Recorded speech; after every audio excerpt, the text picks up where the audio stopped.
여러분, 제가 이제 청년들을 만나면서 되게 자주 하는 얘기가 있어요. 밥 한 번 먹자는 얘기를 참 많이 합니다. 여러분, 저한테 밥 한 번 먹자는 얘기를 들으신 분들이 여기 제법 있죠? 네, 그렇죠. 제법 있죠. 그런데 여러분, 이 말이 꽤나 자주 사용되지만 피상적인 인사에 그치는 경우가 많습니다. 얘기를 했는데 밥을 안 먹는 경우가 사실 더 많잖아요. 말만 하고 공수표를 계속 날리면 그 관계가 피상적인 관계가 되는 경우가 참 많습니다.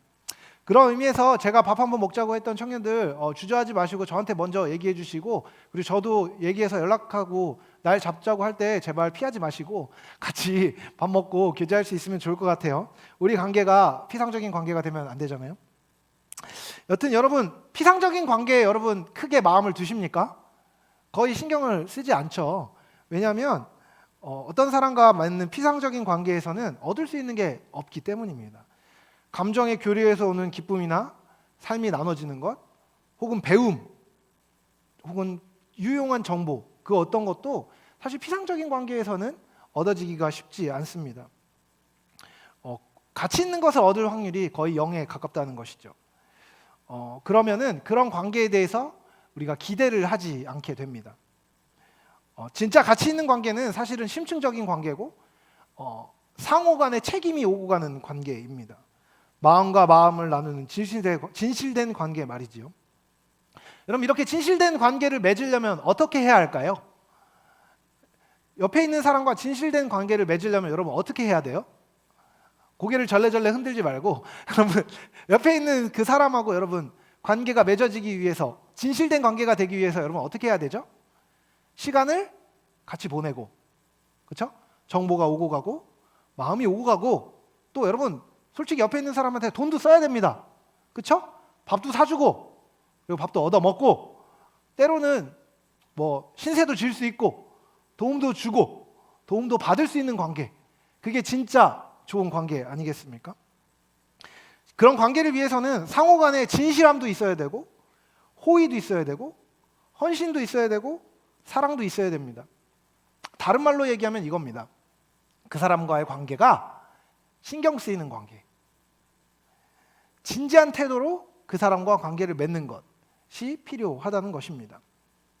여러분, 제가 관계에 대해서 길게 이야기한 이유가 있습니다.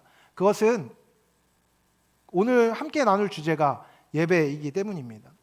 여러분, 제가 1월 한 달 동안 계속해서 나누고 있는 것이요, 그리스도인의 기본기입니다. 여러분, 예배는 당연히 그리스도인에게 가장 중요한 기본기 중에 하나입니다. 여러분, 예배를 정의할 때 제일 많이 하는 말 중에 하나가 뭐냐면 예배는 관계다라는 것입니다. 주체로 말하면 하나님과 그분의 백성인 신자들이 맺는 관계, 그 상호작용을 우리는 예배라고 부릅니다. 그리고 그 관계가 맺어지는 자리, 시간, 방식을 우리가 예배라고 부르고, 그래서 우리가 예배를 드리고 예배에 참여한다고 이야기하는 것입니다. 여러분, 보통 여러분 예배를 일주일에 몇 번 정도 드리세요? 많은 경우에 사실 공예배 드리는 것은 일주일에 한 번 드립니다. 일주일에 한 번 예배 드리는 게 잘못된 겁니까? 아니에요. 일주일에 한 번 예배 드리면은 여러분 좋은 겁니다. 성도들은 하나님을 예배하는 사람들입니다. 여러분, 그렇게 믿으십니까? 그렇다면 여러분, 우리 예배의 자리를 지키는 것은 매우 중요합니다. 예배에 대한 태도는요, 사실 그 사람이 하나님과 어떤 관계를 맺고 있는지를 잘 보여줍니다. 한 성도가 바른 그리스도인으로서의 삶을 잘 살고 있는지 아닌지를 볼 수 있는 좋은 시금석 중에 하나가 바로 그 사람의 예배를 향한 태도입니다. 저는 오늘 여러분과 그리스도인의 심장이라고 얘기할 수 있는 예배에 대해서 좀 나눠보고 싶습니다. 여러분, 오늘 우리가 함께 읽은 말씀이 어디였는지 기억하시나요? 이사야서 말씀입니다. 여러분, 우리 교회에 이사야 목사님이 있는 거 아시죠? 여러분, 이사야서는요, 특별히 구약 성경에서도 매우 중요한 위치입니다. 구약 성경의 한 가운데 있어요. 이 이사야서는 성경의 요약이라고 부를 정도로 성경 전체에서 신학적으로 매우 중요한 의미를 지니는 성경입니다. 특별히 하나님께서 이사야를 통해서 남유다의 수도였던 예루살렘을 향하여 하신 말씀이 적혀 있는 것이 특별히 오늘 함께 읽은 이사야서 29장의 말씀입니다. 이사야가 이스라엘 백성을 향하여서 예언했던 이 시기는요, 우상 숭배가 만연했던 시기였습니다. 바알과 같은 이방신들의 성전들이 남유다 곳곳에 세워졌습니다. 그리고 많은 사람들이 배교했습니다. 하지만 예루살렘은요, 외관상으로는 종교적인 순수성을 유지했던 곳이었습니다. 왜냐하면 예루살렘에서는 여전히 많은 이스라엘 백성들이 하나님을 향하여서, 여호와 하나님을 향하여서 예배를 드리고 있었기 때문입니다. 그런데 여러분, 흥미롭게도 하나님께서는 예배가 드려지고 있는 예루살렘 땅을 특정하여서 그곳에 심판이 임할 것이라고 말씀하십니다. 여러분, 다른 곳은요, 하나님을 향한 예배가 드려지지 않고 이방신을 향한 예배가 드려지고 있는 상황이었습니다. 그렇다면 우리가 상식적으로 생각할 때는 하나님의 심판은 어느 곳에 임해야 됩니까? 예배가 드려지지 않고 있는 곳에 하나님의 심판이 임해야 되지 않겠습니까?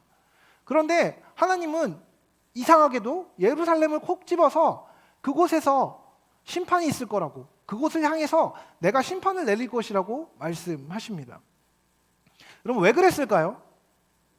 오늘 본문을 살펴보면 그들의 예배가 잘못되었기 때문이라고 하나님은 말씀하십니다. 예배의 형식이 아니라 예배를 드리는 이스라엘 백성들의 마음의 중심, 그리고 하나님을 향한 태도가 잘못되어 있다고 하나님이 말씀하고 계신 것입니다. 여러분, 흥미롭게도 예수님께서도 마태복음 15장에서 이 이사야서 29장 13절의 말씀을 인용해서 헛되게 예배하는 바리새인들을 책망하셨습니다. 다른 말로 얘기하면 이 구절은요, 하나님께서, 예수님께서 헛되게 예배하는 사람을 향해서 어떤 마음을 품고 계신지 명확하게 드러내는 구절이라고 이야기할 수 있다는 것입니다. 여러분, 예루살렘에 살고 있었던 백성들은요, 정해진 예배의 의식적인 틀을 벗어나지 않았습니다. 하지만 그들의 태도는 진실되지 못했고 그들이 인식하고 의도한 바와 상관없이 위선적이었습니다. 다른 말로 얘기하면 이겁니다. 그 사람들은 자기들이 잘 예배하고 있다고 스스로 생각했습니다. 그런데 하나님이 보시기에는 아니었다는 것이죠. 나름대로 자기의 기준으로는 잘 예배하고 있다고 그들은 생각했는데 사실은 아니었다는 것입니다. 13절 앞부분 말씀에 이렇게 이야기합니다. 이 백성이 입으로는 나를 가까이하며 입술로는 나를 공경하나. 여러분, 이스라엘 백성들은요, 교회를 열심히 다니는 성도와 다르지 않습니다. 여기 있는 사람들처럼 매일매일, 아니 매주 꼬박꼬박 예배의 자리를 지켰습니다. 그렇기 때문에 그들은 자신이 하나님과 가깝다고 생각했습니다. 말로는 자신이 하나님을 사랑한다고 표현했고 입술로는 하나님의 뜻을 공경하고 그것을 지키는 것이 당연하다고 말했습니다. 당연히 하나님의 말씀에 동의한다고 말했습니다. 그리고 정해진 시간과 장소, 순서에 맞춰서 예배를 드렸지요. 하지만 그 예배에 온전한 태도는 없었다는 것입니다. 공허한 종교적 껍데기만 그 자리에 있었습니다. 그들이 하나님과 맺고 있는 관계는 마치 밥 한번 먹자고 얘기하고 실제로 밥은 먹지 않고, 한번 이야기하자고 얘기하지만 이야기하지 않고, 한번 시간을 같이 보내자고 이야기하지만 그 시간 안에 아무런 의미가 없는 피상적이고 비인격적인 관계였다는 것입니다. 여러분, 사람과 사람이요, 어느 정도 관계를 맺게 되면요, 이제 그 관계 안에는 그들이 약속했든 안 했든 의무가 생기게 됩니다. 내가 그 사람에게 사랑을 하는 만큼, 또 그 사람이 나를 사랑하는 만큼 상호 간에 책임과 의무가 생긴다는 것입니다. 특별히 결혼과 같이 특별한 관계는 더 그렇죠. 여러분, 결혼 생활을 의무감만으로 유지하는 것은 바른 상태일까요? 그렇지 않습니다. 부부는 반드시 서로를 향한 사랑과 신뢰, 친밀함이 있어야 합니다.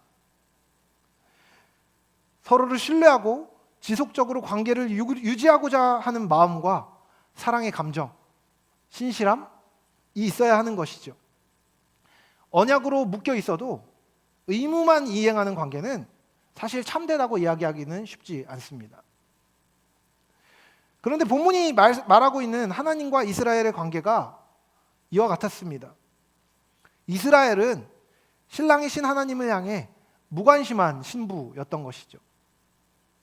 여러분, 그는 신랑이 오면 밥도 차리고 빨래도 했습니다. 집 청소도 하고 집안일을 했습니다. 하지만 신랑이신 하나님을 사랑하지는 않았습니다.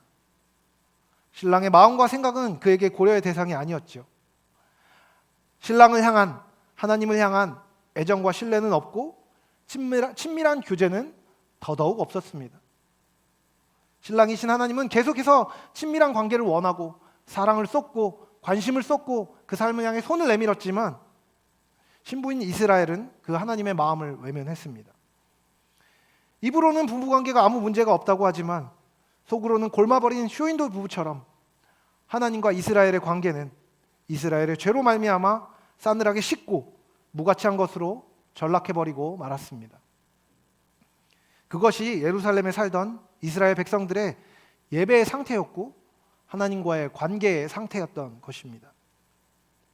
그 다음으로 무엇이라고 이야기합니까? 그들이 나를 경외함은 사람의 계명으로 가르침을 받았을 뿐이라.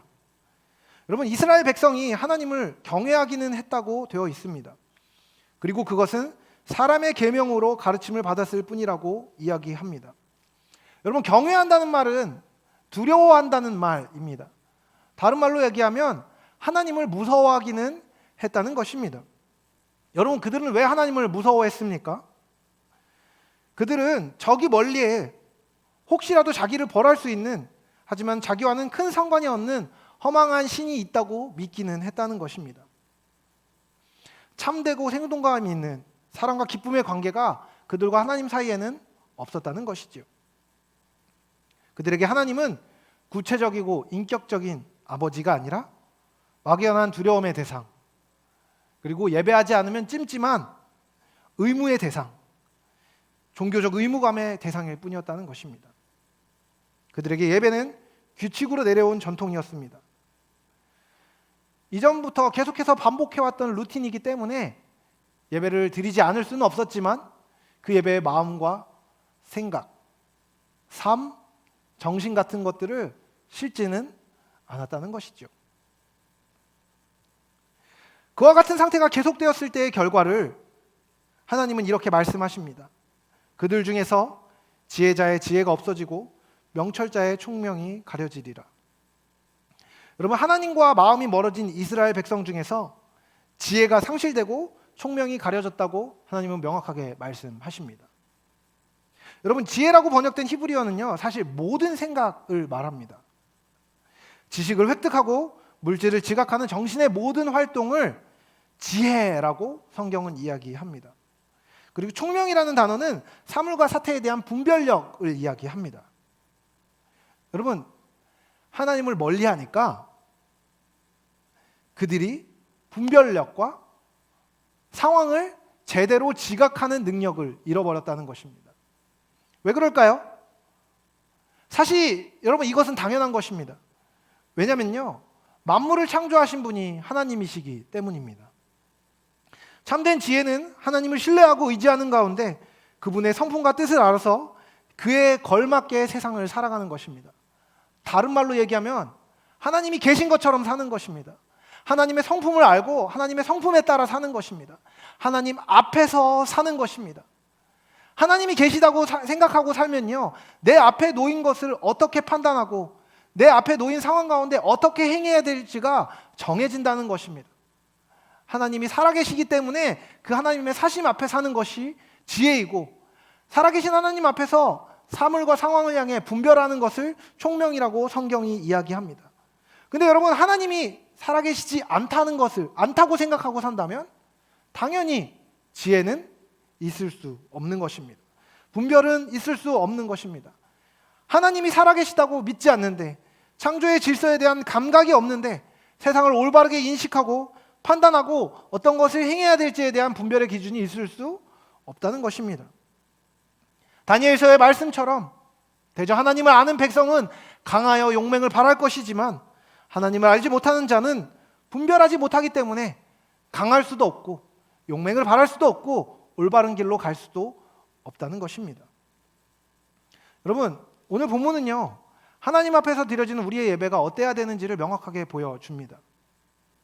여러분, 예배는요, 창조주이신 하나님을 피조물인 우리가 높이고 그 가운데 하나님께서 허락하시는 기쁨과 생명을 누리는 것입니다.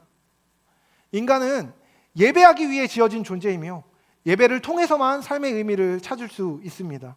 우린 예배를 통해 하나님을 누리고 그 하나님과 연합됨으로 새롭게 되며 삶을 살아갈 수 있게 되는 것입니다. 참 예배는 하나님을 향한 순전한 마음과 하나님을 드러내는 내적 감정이 함께 드러나야 합니다. 여러분, 그런 말이 있습니다. 인간은 그가 예배하는 존재와 같이 되어져 간다고 말입니다. 다른 말로 얘기하면 이것입니다. 여러분, 여러분이 참되게 하나님을 예배하는 예배자라면 여러분은 하나님의 성품을 닮아가게 될 것입니다. 하나님을 찬양하는 자라면 여러분이 찬양하는 그 하나님처럼 여러분의 인품이, 여러분의 성품이, 여러분의 성격이 변하게 될 것입니다. 반대로 여러분이 돈을 예배하고 찬양하는 사람입니까? 여러분은 돈의 성품을 닮아가게 될 것입니다. 여러분 명예를 예배하는 사람입니까? 명예를 가장 중요하게 생각하는 사람입니까? 여러분의 삶이 명예를 좇는 삶으로 되어지고 그것과 같이 되어질 것입니다. 여러분, 우리는요, 참되시고 선이시며 사랑이시고 능력이시며 모든 것 가운데 모든 것이신 하나님을 예배하는 자로 부름받은 사람입니다. 거듭난 성도는요, 그렇게 살도록 부름받은 것입니다. 그런데 여러분은 어떠십니까?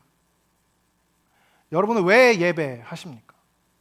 여러분은 왜 이 자리에 나와 있습니까? 정직하게 여러분 자신을 향해 이 질문을 한번 던져보십시오. 여러분이 예배하는 이유는 하나님이 살아계시다고 믿기 때문입니까? 거듭난 신자이기 때문입니까? 여러분에게 예배는 얼마나 소중합니까? 언제나 드릴 수 있는 것입니까? 교회에 가기만 하면 1부, 2부, 3부, 4부 예배가 여러분에게 준비되어 있고 그 서비스에 여러분이 참여하기만 하면 언제든지 드릴 수 있는 손쉬운 것이 혹시 여러분에게 예배는 아닙니까? 여러분에게 예배는 삶의 이유입니까? 예배를 드리지 않으면 살 수 없는 하나님을 깊이 사랑하는 사람이 여러분입니까? 아니면 주일에 예배에 나오지 않으면 찝찝하고 뭔가 벌 받을 것 같은 막연한 의무감 때문에 이 자리에 오지는 않습니까? 여러분 가정의 행복을 위해서, 가정의 평화를 위해서, 엄마 아빠의 잔소리를 듣지 않기 위해서 혹시 이 자리에 나오고 있지는 않으십니까? 아니면 이곳에 친구가 있기 때문에 그 관계 때문에 어쩔 수 없이 나오고 있지는 않으십니까? 여러분 예배 자리에 나오는 여러분의 삶을, 여러분 삶의 현장을 생각해야 합니다.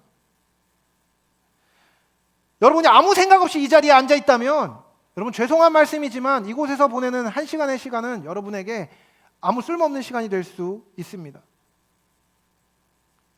우리가 예배하는 이 자리에 나와서 앉아 있다는 것이 여러분을 예배하게 만들지 않습니다. 제가 알고 있습니다. 예배의 자리에 있다고 해서 여러분이 하나님과 자동적으로 교제하게 됩니까? 여러분 아닙니다. 예배 시간에 성경을 읽고 대표 기도를 누가 인도할 때 눈을 감고 있고 찬양할 때 노래를 따라 부른다고 해서 예배가 되는 것이 아닙니다. 예배는 자동이 아닙니다. 예배는 마음의 활동이기 때문입니다.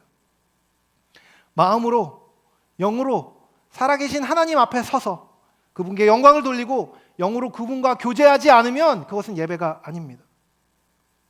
우리가 전심으로 하나님 앞에 내 마음과 생각과 삶과 감정을 드리지 않는다면 그것은 여러분이 이 자리에 있다고 해도 장소와 시간을 차지하고 있을 뿐 하나님의 은혜를 받고 그분의 영광을 보고 기뻐하며 교제하는 예배와 상관이 없을 수 있다는 것입니다.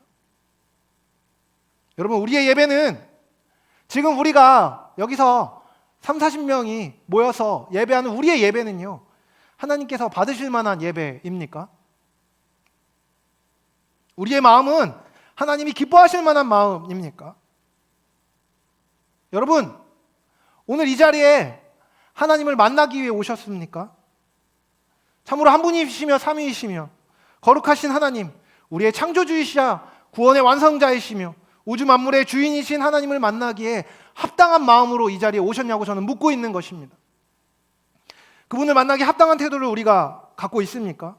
사회에서 높은 지위에 있는 사람을 만날 때도 신뢰를 범하지 않고 그 사람에게 맞추기 위해 애쓰는데 우리는 높으신 하나님 앞에 어떻게 하고 있습니까? 여러분, 다만 극장에 가서 영화를 볼 때도요, 자리를 왔다 갔다 할 때 고개를 숙이고 다른 사람에게 미안하다고 여기면서 왔다 갔다 하는데, 여러분 예배 자리에 늦게 올 때 혹은 예배 자리에서 왔다 갔다 하는 상황 가운데 여러분 하나님 앞에 있음을 생각하고 여러분의 마음을 사용하고 있습니까? 여러분, 우리가 일주일에 한 번 와서 예배를 드려주면 하나님이 기뻐하실까요? 여러분, 우리가 하나님을 예배하는 것은요, 우리의 필요를 따라 하나님을 예배하는 것입니다. 우리가 예배하지 않는다고 해서 하나님께 손해가 나는 것은 하나도 없습니다. 우리가 예배하지 않는다고 해서 하나님의 결핍이 생기는 것이 아닙니다. 하나님은 모든 것을 갖고 계시고 모든 것 안에 계시며 모든 것 위에 계십니다. 그분에겐 부족함이 없습니다. 하나님을 예배하며 하나님을 영화롭게 하는 삶 가운데 하나님께서 우리에게 부어주시는 것들이 있기 때문에 우리가 예배하는 것입니다. 하나님께 영광 돌릴 때 우리가 참된 것을 누릴 수 있기 때문에 예배하는 것이지, 하나님께 무언가를 적선하듯 예배를 던져주는 것이 아니라는 것입니다. 우리는 하나님 없이는 살 수 없고 그분이 없이는 참된 생명을 누릴 수 없습니다. 그런데 여러분, 우리의 예배는 어떻습니까? 그 하나님께 겸손하고 진실한 마음으로 은혜를 구하고 계십니까? 아니면 앉아서 나에게 은혜를 끼쳐보라고 이야기하면서 팔짱 끼며 예배 드리고 있는 것은 아닙니까? 여러분, 하나님은 거짓된 마음을 싫어하십니다. 입술로만 떠드는 가증한 태도를 하나님이 용납하지 않으신다고 성경은 명확하게 말합니다. 그분은 오래 참으시지만 하나님의 마음은 잘못된 예배를 향한 마음을 미워하십니다. 우리의 예배가 진실된 마음과 참된 태도 없이 드려지고 있다면 우리는 마음을 돌이켜 회개하고 참된 예배로 나아가야 합니다. 그렇다면 여러분, 참된 예배는 어떻게 드려야 하는 것입니까? 매우 단순합니다. 본문에 나오는 피상적이고 가식적인 잘못된 것과 반대되는 태도, 다른 말로 얘기하면 우리의 마음을 쓰고 진실된 마음으로 하나님 앞에 나아가야 한다는 것입니다. 먼저 우리가 예배하는 대상인 하나님을 알고 그 하나님을 경외하고 사랑하며 진실된 마음으로 하나님 앞에 여러분 나아가야 합니다. 하나님을 기대하고 하나님을 기뻐하며 하나님을 자신의 삶의 목적으로 삼고 하나님을 전심으로 찾는 마음으로 예배해야 하는 것입니다. 여러분, 우리는 하나님이 어떤 분이신지를 알아야 합니다.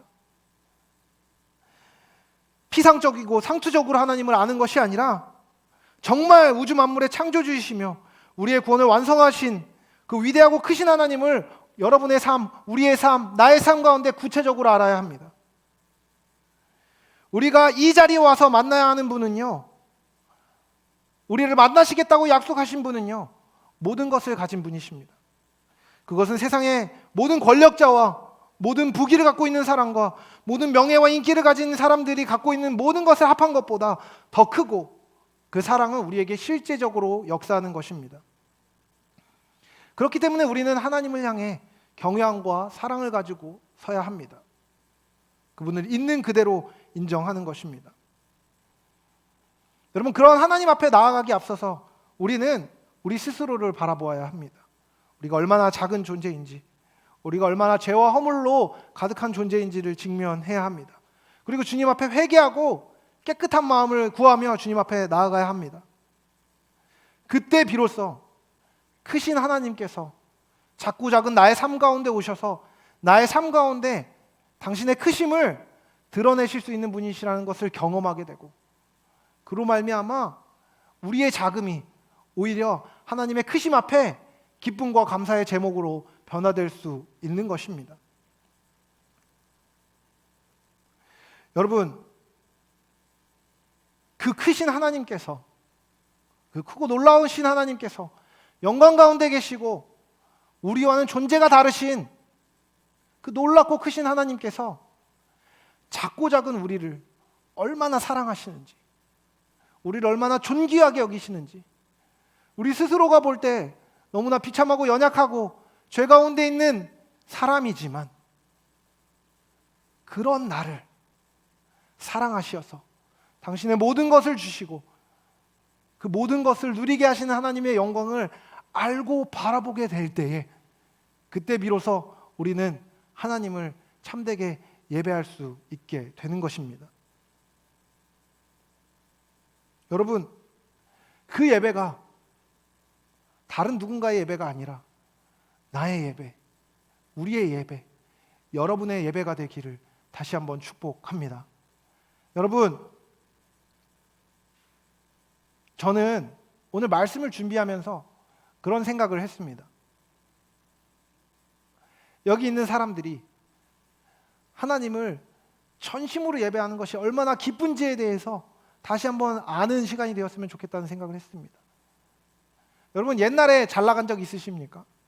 옛날에 예수님을 깊이 사랑하고 하나님을 향해서 삶을 던지고 마음을 던졌던 시간이 있습니까? 여러분, 근데 그것이 옛날이면 아무 의미가 없는 것입니다. 지금 이곳에서 여러분의 하나님을 향한 사랑이 어떤 것인지를 우리는 생각해 보아야 합니다. 지금 내가 하나님의 영광을 위해, 하나님의 영광을 누리기 위해 무엇을 하고 있는지를 여러분 우리는 통회하며 돌아보아야 합니다. 여러분의 예배가 만약에 망가져 있다면, 다른 말로 얘기하면 이겁니다. 여러분이 예배 자리에 오는데 어떤 기대도 없다면, 여러분이 예배 가운데 하나님을 만나야 한다는 생각이 없다면, 여러분 그것은요, 예배가 망가져 있는 것입니다. 예배를 향한 삶의 태도가 망가져 있는 것입니다. 아니, 사실은 삶이 망가져 있는 것입니다. 하나님과의 관계가 깨어짐으로 말미암아 여러분 그것은 잘못된 상태입니다. 그리고 그것은요, 흔히 있는 일이고 그럴 수밖에 없는 일이라고 가볍게 취급해서 되는 일이 아닙니다. 삶 속에서 십자가의 경험을 잃고 하나님으로부터 멀어져 있는 상태는요, 영혼이 죽어가고 있는 심각한 상태인 것입니다. 여러분, 제가 이 말씀을 준비하면서 이 공동체의 지도자로 서 있는 저 자신의 태도를 먼저 돌아보게 되었습니다. 그리고 통렬하게 회개하지 않을 수 없었습니다. 사역자이기에 앞서서 참된 예배자로, 목사이기에 앞서서 성도로 하나님 앞에 바로 서 있어야 되는데 여러 가지 핑계로 무너져 있는 영역들이 많은 저의 삶을, 저의 예배를 돌아보게 되었습니다. 그리고 회개했습니다. 그리고 또 한 가지, 우리 공동체의 형제자매들의 예배가 무너져 있음에도 불구하고 그럴 수 있다고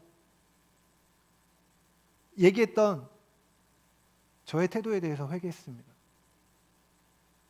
여러분, 여러분의 예배가 무너져 있으면요, 죄송한 말이지만 괜찮지 않습니다. 여러분, 예배를 드리지 않아도 한 주 두 주 예배 빠져도 여러분 괜찮다면 죄송한데 여러분의 영혼의 상태는 괜찮지 않습니다. 여러분 죽어가고 있는 것이에요. 하나님으로부터 멀어져 가고 있는 것입니다. 여러분, 하나님의 은혜로부터 여러분이 멀어져 가고 있는데 여러분 괜찮다고 느낀다면 여러분 죄송하지만 여러분 구원의 길에서 벗어나고 있는지도 모릅니다. 여러분 그 상태에 머물러 있으면 안 됩니다. 제가 그것을 가슴 아파하고 여러분을 향하여서 그러지 말라고 외치지 않았다는 것 자체가 저의 허물임을 깨닫고 회개했습니다. 여러분 그렇게 있으면 안 됩니다. 그것은 잘못된 것입니다. 그리고 저는 간절히 기도했습니다. 이 공동체의 예배가, 우리 형제자매의 예배가 하나님 앞에서 회복되고 우리 공동체 안에 있는 모든 지체들의 영혼이 하나님께 바로 서도록 계속해서 기도하고 있습니다. 여러분, 그런데요, 여러분에게 제가 촉구하고 싶은 것이 있습니다. 예수 그리스도의 몸된 공동체인 광주교회의 모든 교우 여러분, 특별히 형제자매 여러분, 청년 여러분, 제가 호소합니다. 여러분, 여러분의 영혼을 내버려 두지 마십시오. 여러분이 영혼이 죽어가는 길로 가지 마십시오. 더 이상 지체하지 말고 결단하십시오.